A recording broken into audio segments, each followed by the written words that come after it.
छोटी रानी ने एक बिल्ली के बच्चे को जन्म दिया है।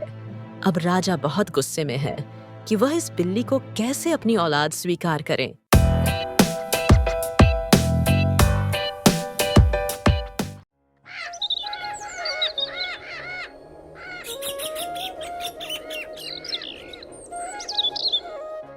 बहुत समय पहले की बात है। गौतमपुर नाम के एक गांव में राजा प्रताप सिंह राज्य किया करते थे। राजा प्रताप सिंह की कोई भी संतान नहीं थी। उनके विवाह को 10 साल का समय बीत गया। उन्होंने अपनी पत्नी के रोने और मना करने के बाद भी दूसरी शादी कर ली थी, परंतु अभी तक वे संतान की खुशी से वंचित थे। एक दिन वे यात्रा पर थे जब उन्हें रास्ते में एक साधु बाबा मिले। आप इस जंगल में क्या कर रहे हैं साधु बाबा? यह जंगल तो बहुत खतरनाक है। यहाँ पर जंगली जानवर भी हैं, आपको नुकसान भी पहुंचा सकते हैं। आपका जंगल में रहना ठीक नहीं है। आप तो वैसे भी कमजोर हैं। एक काम करें, मेरे सैनिक के साथ घोड़े पर बैठ जाइए। वह आपको आपके घर तक पहुंचा देगा। मैं इसी जंगल में रहता हूँ। इसके अलावा मेरा और कोई ठिकाना नहीं है और ये जंगली जानवर भी मुझे कुछ नहीं कहते। मुझे कोई नुकसान नहीं पहुंचा सकते। चलिए ठीक है साधु बाबा, जैसी आपकी मर्जी। अगर आपको किसी चीज की जरूरत हो तो आप मुझे बताइए। आपकी सेवा करके मुझे खुशी होगी। मुझे आपका व्यवहार बहुत अच्छा लगा है। राजा साहब के बारे में सुना था। आप तो बिल्कुल वैसे ही हैं, अपने राज्य के लोगों का ख्याल रखने वाले। बस साधु बाबा, आप जैसे लोगों की दुआएं ही चाहिए मुझे। आप भगवान से प्रार्थना करें कि वो मुझे जल्द ही बच्चों की खुशी दिखा दे। मैं भी अपनी संतान की खुशी देखने के लिए तरस गया हूं। इसीलिए मैंने दूसरा विवाह भी किया, मगर अभी तक मैं उस खुशी को देख नहीं पाया। महाराज, ये बात कहते हुए मुझे बहुत दुख हो रहा है, मगर आपको यह बात बताना भी चाहता हूँ। ऐसी कौन सी बात है साधु बाबा, जो कहने से पहले आप इतना सोच रहे हैं? भगवान आपको संतान की खुशी देगा। आपको 2 पुत्रियां भी देगा और 1 पुत्र भी, मगर आप अपने बच्चों की खुशी देख नहीं सकेंगे। आपके बच्चे राजा की संतान होने के बाद भी गरीबों वाली जिंदगी गुजारेंगे, गरीबों की तरह रहेंगे। ये कैसी बातें कर रहे हैं साधु बाबा? ऐसा कैसे हो सकता है? मेरे बच्चे गरीबों वाली जिंदगी क्यों कर गुजारेंगे? मैं उनमें किस चीज की कमी रखूंगा? भगवान न करे, क्या मेरी किसी देश के साथ युद्ध होने वाला है? और क्या मेरा राज्य खत्म होने वाला है? मैं इससे ज्यादा आपको कुछ भी नहीं बता सकता। बस आपकी पत्नी जब भी गर्भवती हो तो आपको उनका बहुत अधिक ध्यान रखना है। अपने पैदा होने वाले बच्चों का खास ख्याल रखना है। अपनी पत्नी से नाराज नहीं होना और ना ही उनके बारे में कुछ गलत सोचना है। आप अगर अपनी पत्नी पर दया करेंगे तो ऊपर वाला आप पर दया करेगा, आपको जीवन की सबसे बड़ी खुशी दिखाएगा। अपने सारी बातों को अच्छे से सोचना है, समझना है, उसके बाद ही कोई फैसला लेना है। मुझे आपकी कोई बात समझ में नहीं आ रही साधु बाबा। जिस दिन मेरी पत्नी बच्चे को जन्म देगी, वह तो मेरी खुशी का दिन होगा। मैं अपनी पत्नी से क्यों नाराज होऊंगा? समय बदलते और सोच बदलते देर नहीं लगती। कुछ चीजें किस्मत में लिखी होती हैं। किस्मत के लिखे को कोई नहीं बदल सकता। सिर्फ दुआ और अच्छे काम और सोच समझकर किया गया फैसला ही आपकी किस्मत को बदल सकता है। मेरा काम था आपको चेतावनी देना, अब बाकी का काम आपका है। आप किस्मत के लिखे को स्वीकार करते हैं या फिर अपने दिमाग का इस्तेमाल करके होने वाली घटनाओं के बारे में सोचते हैं। साधु बाबा वहां से चले गए थे। उनके जाने के बाद राजा प्रताप सिंह सोचते रह गए कि साधु बाबा की बातों का मतलब क्या था, और फिर वे अपने महल में वापस आ गए थे। दिन यूं ही गुजरते जा रहे थे। एक दिन उनकी दूसरी पत्नी उनके पास आई। मुझे आपको एक बात बतानी थी महाराज। बताइए रानी, ऐसी कौन सी खास बात है? महाराज, मैं माँ बनने वाली हूँ। हमारे महल में खुशियाँ आने वाली हैं। ये सुनकर तो राजा बहुत ही ज्यादा खुश हुए थे। उनकी खुशी की कोई हद नहीं थी। जब ये बात बड़ी रानी को पता चली तो उन्हें बहुत ही ज्यादा गुस्सा आया। वो छोटी रानी से जलने लगी।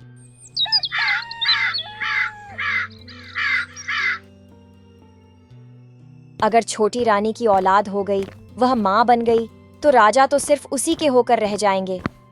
वो भूल जाएंगे कि उनकी एक और पत्नी भी इस महल में रह रही है। मैं ऐसा क्या करूं कि छोटी रानी माँ न बन सके? बड़ी रानी ने अपनी खास दासियों को अपने पास बुलाया।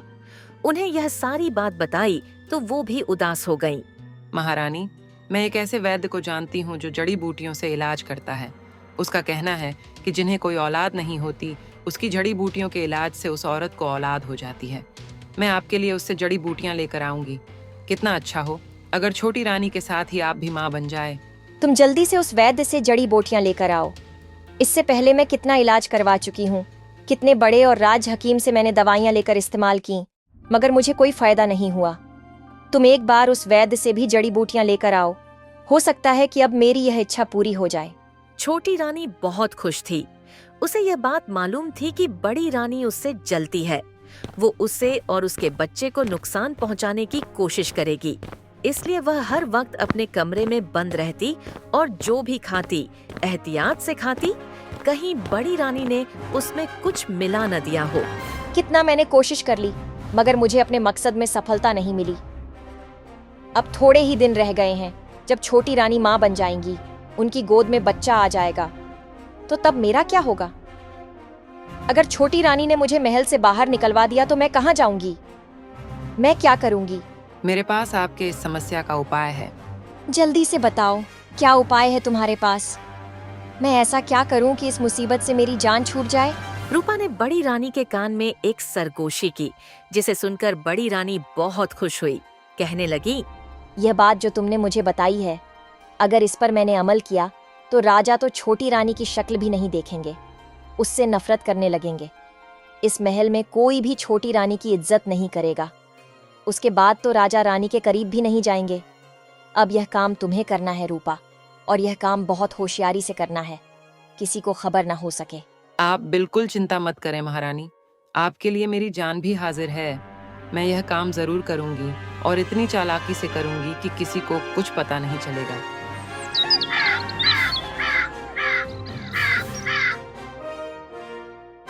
पहले बड़ी रानी बहुत चिंतित थी कि क्या होगा, मगर अब उनकी खुशी की कोई हद नहीं थी। वह आने वाले वक्त का सोचकर ही मुस्कुरा रही थीं। उन्होंने वैद्य वाली जड़ी बूटियों का इस्तेमाल करना नहीं छोड़ा था। अभी भी वह उसका काढ़ा बनाकर पीती थीं। बड़ी रानी, आज छोटी रानी का बच्चा पैदा होने वाला है। मैंने दाई माँ से बात कर ली है, उन्हें सारी बात समझा दी है। जैसा हम लोग चाहेंगे वैसा होगा। दाई माँ गहनों और अशर्फियों की बात पर यह सब करने के लिए तैयार हो गई हैं। ये तो बहुत अच्छी खबर सुनाई है तुमने। बस जल्दी से सारा इंतजाम कर दो। मैं अभी जाकर इंतजाम करती हूँ। रूपा अपने घर में गई, जहाँ पर उसने बिल्ली को छुपा के रखा था। उसने बिल्ली का एक बच्चा एक कपड़े में लपेटा और फिर महल की तरफ आ गई। दूसरी तरफ राजा भी इस बात का इंतजार कर रहे थे कि कब दाई माँ बाहर आकर उन्हें राजकुमार की खुशखबरी सुनाएंगी। कितने समय से इस खुशी का इंतजार कर रहा हूँ। आज भगवान ने मुझे यह खुशी दिखाई है, तो मेरे लिए इंतजार करना मुश्किल हो रहा है। दिल चाह रहा है अभी अपने बच्चे को अपनी बाहों में ले लूं, उसे बहुत प्यार करूं। छोटी रानी ने जुड़वा राजकुमारियों को जन्म दिया था। कमजोरी के कारण छोटी रानी बेहोश हो गई थी। तभी दाई माँ उस छोटी बच्ची को लेकर खिड़की की तरफ आईं। ये लो रूपा, छोटी रानी ने जुड़वा राजकुमारियों को जन्म दिया है। जल्दी से इन्हें ले जाओ और ये बिल्ली का बच्चा मुझे दे दो। रूपा जल्दी से उन दोनों बच्चियों को कपड़े में लपेटकर वहाँ से ले गई थी। हर तरफ अंधेरा था। बड़ी रानी रूपा के साथ थी, इसलिए जब वे महल से बाहर निकलने लगीं, तो दरबान ने उन दोनों को नहीं रोका, न ही उनसे कोई सवाल किया। रूपा, मैं यहीं पर तुम्हारा इंतजार करूंगी। जल्दी से जाओ और जंगल में उन दोनों राजकुमारियों को जाकर फेंक दो। जंगली जानवर उन दोनों को खा जाएंगे और किसी को पता भी नहीं चलेगा कि छोटी रानी ने लड़कियों को जन्म दिया है या फिर सच में किसी बिल्ली को। अब हम आसानी से अपना खेल शुरू कर देंगे। जब वे दोनों वहाँ से बातें करते हुए गुजर रही थीं, तो तभी करिश्मा की उन दोनों पर नजर पड़ गई। करिश्मा छोटी रानी की खास कनीज थी। ये बड़ी रानी रूपा के साथ जंगल में कहाँ जा रही हैं और उनके हाथ में ये क्या है? मुझे जाकर देखना होगा। मुझे ऐसा क्यों लग रहा है जैसे ये दोनों कुछ छिपा रही हैं। शक्ल से दोनों घबराई हुई लग रही हैं। मुझे लगता है कि ये दोनों मिलकर कोई गलत काम कर रही हैं। करिश्मा ने छुपकर रूपा का पीछा करना शुरू कर दिया था। रूपा ने जंगल में जाकर उन दोनों बच्चियों को फेंक दिया और वहाँ से भागते हुए वापस चली गई। अरे रूपा यहाँ पर क्या फेंक कर गई है? मुझे जल्दी से देखना चाहिए। करिश्मा ने जब उन बच्चियों को देखा तो वह बुरी तरह हैरान रह गई। अरे ये बच्चियां किसकी हैं? और रूपा ने इन्हें यहाँ पर क्यों फेंका है? लगता है ये भगवान की तरफ से मेरे लिए इनाम है। कितने सालों से मैं भी तो बच्चों की खुशी के लिए तरस रही हूँ। लगता है भगवान ने इन बच्चियों को मेरे लिए ही यहाँ पर भेजा है। मुझे किसी को कुछ भी नहीं बताना। चुपचाप इन बच्चियों को घर ले जाऊंगी और अपने पति को भी बता दूंगी कि ये मुझे किसी गरीब औरत ने दे दी है, क्योंकि वह इन्हें नहीं पाल सकती। करिश्मा इन बच्चियों को लेकर घर चली गई थी। उसका पति राजू करिश्मा के हाथ में उन दोनों बच्चियों को देखकर हैरान रह गया था। अरे ये किसके बच्चे हैं और तुम इन्हें क्यों उठा कर ले आई हो? जब करिश्मा ने सारी बात राजू को बताई तो राजू भी ये सुनकर बहुत ही ज्यादा खुश हुआ था। बस ये तो ऊपर वाले की कृपा है कि हम दोनों माता पिता बन चुके हैं। ये बात तुम किसी को भी नहीं बताओगी। ये राज सिर्फ मेरे और तुम्हारे बीच रहेगा। अगर गांव के किसी ने पूछा तो कह देना कि मेरे रिश्तेदार ने मुझे ये बच्चियां दी हैं। अब हम इन्हें अपनी बेटियों की तरह पालेंगे और ये बात किसी को भी नहीं बताएंगे। करिश्मा बच्चियों को दूध पिलाने के बाद उन्हें सुलाकर महल में चली गई थी। आज तो उस छोटी रानी के यहाँ बच्चा पैदा होने वाला था।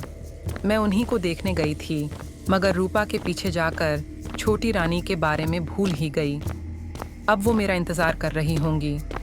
अपने सारे काम वो मुझसे करवाती हैं। भगवान ने छोटी रानी को जरूर राजकुमार दिया होगा।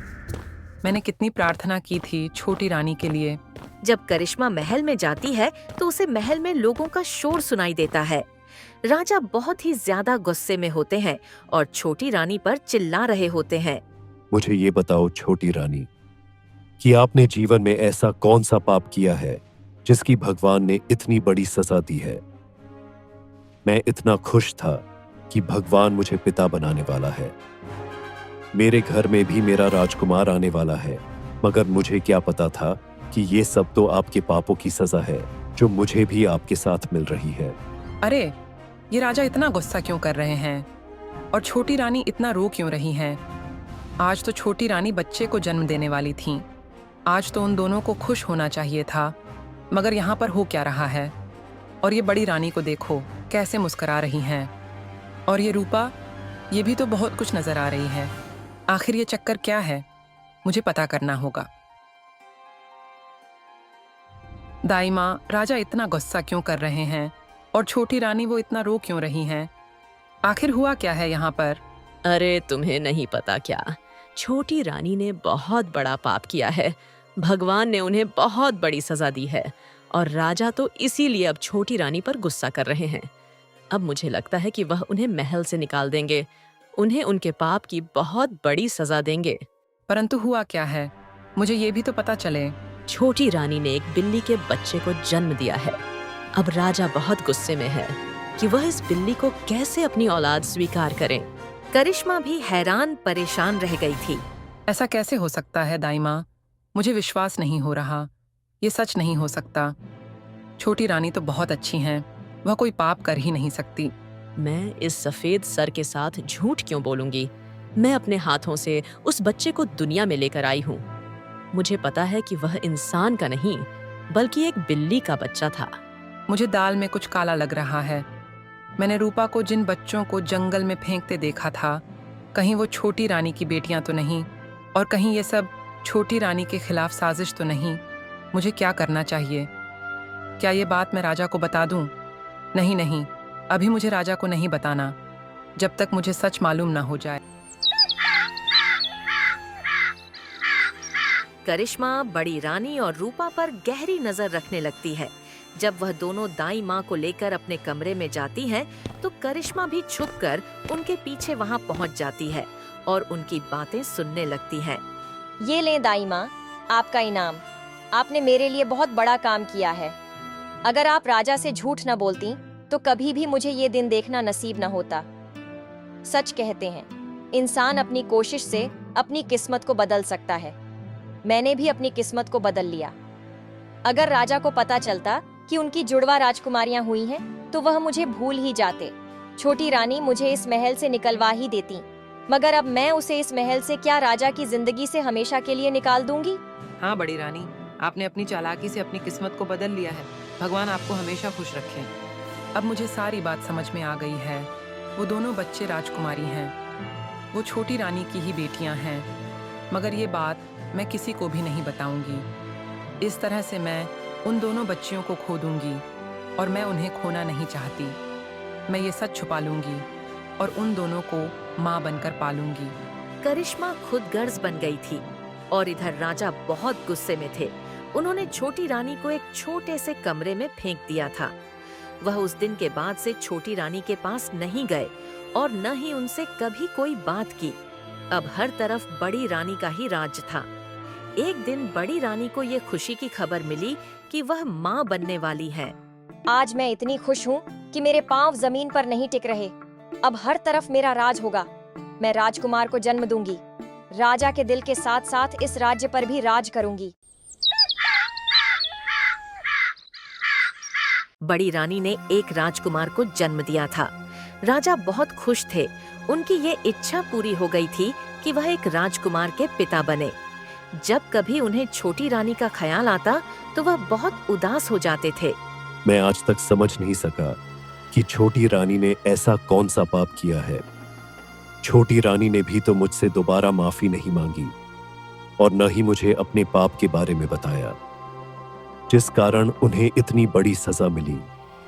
अगर वह अपने पाप पर शर्मिंदा होती, मुझे सच बता देती, तो मैं उन्हें माफ भी कर देता।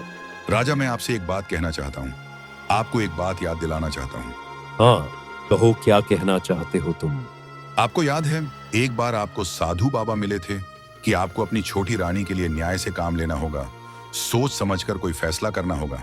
मुझे छोटी रानी पर बहुत गुस्सा है, इतना गुस्सा कि मैं उनकी शक्ल भी नहीं देखना चाहता। उस साधु ने तो मुझे ये भी कहा था कि मेरी औलाद गरीबी में पलेगी। भला बताओ, छोटी रानी ने तो एक बिल्ली को जन्म दिया था। अब उस बिल्ली को मैं अपनी औलाद कैसे स्वीकार करता, और उस पाप के लिए मैं छोटी रानी को कैसे माफ कर दूं? 20 साल का समय बीत गया था। राजकुमार अब 20 साल का हो चुका था। राजा बहुत खुश थे। अपने जवान बेटे को देख देख कर वह खुशी से फूले नहीं समाते थे। मैंने अपनी चालाकी से सब कुछ पा लिया। अपनी किस्मत को देखो कैसे बदल लिया। आज मैं एक राजकुमार की माँ हूँ और वो छोटी रानी जो मेरे मुकाबले में आई थी, अब कोई भी नहीं जानता कि वह किस हाल में है। आप ठीक कह रही हैं बड़ी रानी। छोटी रानी का तो बहुत बुरा हाल है। बहुत कमजोर हो चुकी है, हड्डियों का ढांचा बन चुकी है। वह न समय पर कुछ खाती हैं, न अपना ख्याल रखती हैं। अगर वह राजा के सामने आए तो राजा उन्हें एक से दूसरी बार देखेंगे भी नहीं। और आप खुद को देखें, आप अभी तक वैसे की वैसे ही सुंदर हैं, वैसी ही जवान नजर आती हैं। अपनी तारीफें सुनकर बड़ी रानी बहुत खुश हुई थी। दूसरी तरफ करिश्मा की दोनों बच्चियां भी जवान हो चुकी थीं। दोनों राजकुमारियां बहुत सुंदर थीं, इतने सुंदर कि जो भी उन्हें देखता देखता ही रह जाता। वह राजकुमारियां होने के बावजूद भी घर सारे काम करती, फटे पुराने कपड़े पहनती, गरीबों की तरह जिंदगी गुजारती।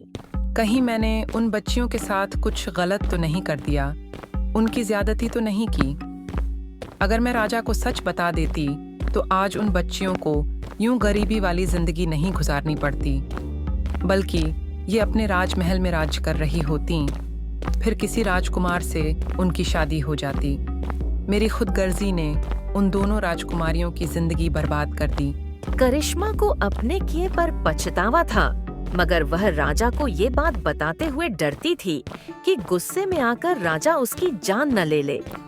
एक दिन राजकुमार गांव के सैर के लिए आया था। तभी उसकी नजर उस लड़की पर पड़ी जो बहुत सुंदर थी। ये लड़की कौन है? आज से पहले मैंने गांव में इतनी सुंदर लड़की नहीं देखी। ये करिश्मा दासी की बेटी है। करिश्मा उन्हें महल में लेकर नहीं आती, वह अकेले ही काम करती है और ये लड़कियां अपने घर के काम करती हैं। इसीलिए आज तक आपकी उन पर नजर नहीं पड़ी। राजकुमार को वह लड़की बहुत पसंद आई थी। उसने फैसला कर लिया था कि वह उसी से शादी करेगा, लेकिन इस बात का दिक्कत था कि वह गरीब एक दासी की बेटी है। लेकिन उसने सोच लिया था कि उसे महल की रानी बनाएगा। जब ये बात राजा को बताई तो राजा को बहुत गुस्सा आया। तुम एक राजकुमार होकर एक दासी की बेटी के साथ कैसे शादी कर सकते हो? पिताजी, दासियां भी तो इंसान होती हैं और वह लड़की बहुत सुंदर है, बहुत अच्छी है। उसे देखकर मुझे अपनापन का एहसास हुआ। मुझे ऐसा लगा जैसे मैं बरसों से जानता हूं, इसीलिए मैं उसके साथ विवाह करना चाहता हूं। आप कुछ भी करें, मगर मैं अपनी बात से पीछे नहीं हटूंगा। आपको करिश्मा दासी से बात करनी होगी। राजा ने सोच लिया था कि वह राजकुमार की बात नहीं मानेंगे। उन्होंने करिश्मा को महल में बुलाया ताकि उसे कह सकें कि वह अपनी बेटियों को लेकर यहाँ से दूर चली जाए। हम तुमसे एक बात कहने वाले हैं। अगर तुमने हमारी बात नहीं मानी तो तुम्हें उसकी सजा मिलेगी। करिश्मा बुरी तरह डर गई। न जाने राजा क्या कहने वाले हैं। आप जो कहेंगे मैं वही करूंगी, आपकी आज्ञा को मानूंगी। राजा ने सारी बात उससे बताई कि राजकुमार को उसकी बेटी पसंद आ गई है और वह चाहता है कि वह यह गांव छोड़कर चली जाए। ये क्या कह रहे हैं आप?